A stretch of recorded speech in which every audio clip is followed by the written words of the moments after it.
the Big 12 is trying to act quickly and poach away 6 more members of the Pac-12 as we speak. Now, the Big 12 just named a new commissioner last week in Brett Yormark, and he is the guy that used to run Barclays Center here in New York, and he also worked at Rock Nation the last couple of years. So he is kind of a marketing guru.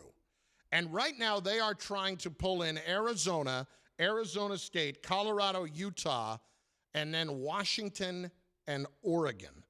So we have 2 conferences in the Big Ten and the SEC that their television money right now basically is doubling that of anybody else and is going to be massive, even more massive now that USC and UCLA have joined the Big Ten. And the Pac-12 is going to be losing hundreds of millions of dollars because that they just lost Los Angeles and all of the attention that SC and UCLA bring there. Chris, if I'm the Big 12, I understand the moves here that they're trying to make. But where they, to me, made a big mistake was bringing someone that had no college athletics responsibility ever in their past. And now he is thrown very literally into the, well, not literally, but very much into the fire of this whole thing.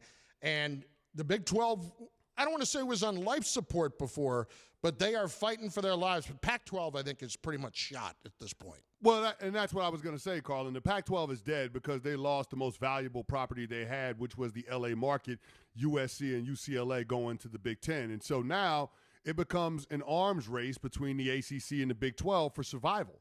And whichever conference ends up getting the majority of those Pac-12 teams to defect and come to their conference is the conference that's going to have the opportunity to be able to survive this wave. I think at the end of this conference realignment, we're going to be looking at 3 mega conferences with the Big Ten and the SEC leading the charge. I do think the ACC has a dark horse chance of being able to steal some of those teams that are out west and potentially form another super conference, but that's what we're talking about.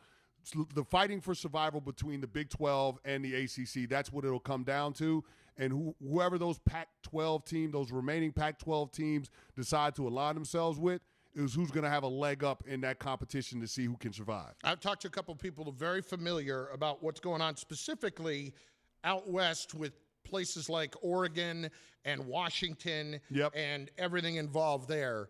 And I could pretty confidently say that as much as they are pushing to get Oregon and Washington, those 2 schools have to know for certain that they are not going to join the Big Ten before they would commit to the Big 12. Yeah, because you don't want to lose the financial windfall that will come with that. You're talking about those Big Ten schools potentially getting $100 million from the television rights deals. So, I mean, that's a lot of scratch to pass up just to go with the Big 12 or the ACC, just to go with the certainty. You're going to wait and see if you have an opportunity to be invited to join one of those other mega conferences before you decide to settle on, the Big 12 or the ACC. So I can understand where Oregon and where Washington are at. It feels like those 2 schools are a pair. So whatever conference gets one of them is going to get both of them. But, yeah, I'm with you on that one, Carlin. Like, they're going to wait it out to see what the best opportunity financially for them is going to be.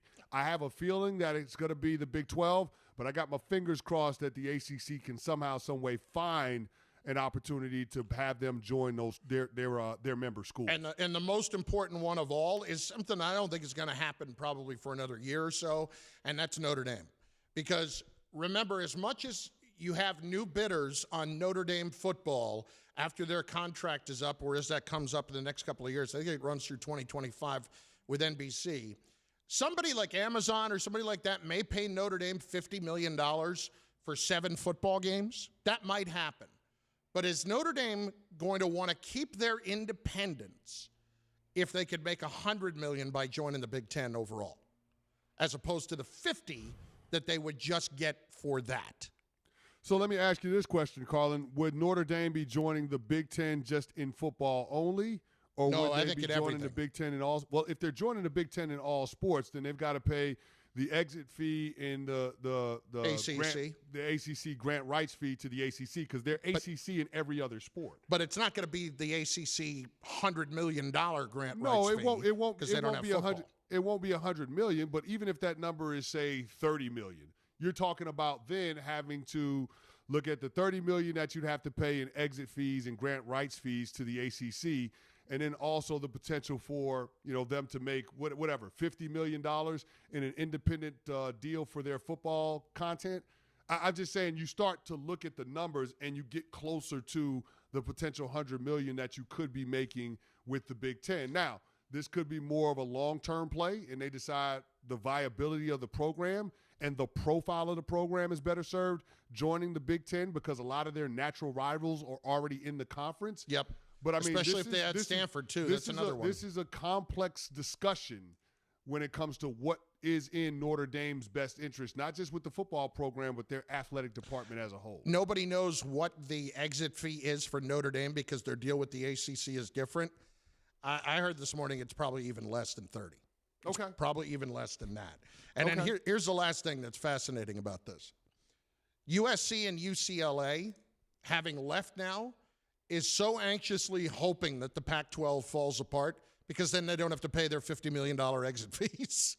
And it's the same thing with Texas and Oklahoma.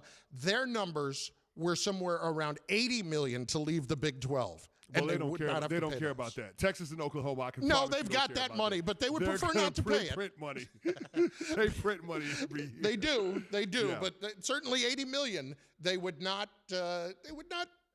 Mind not having to pay that. That's for sure.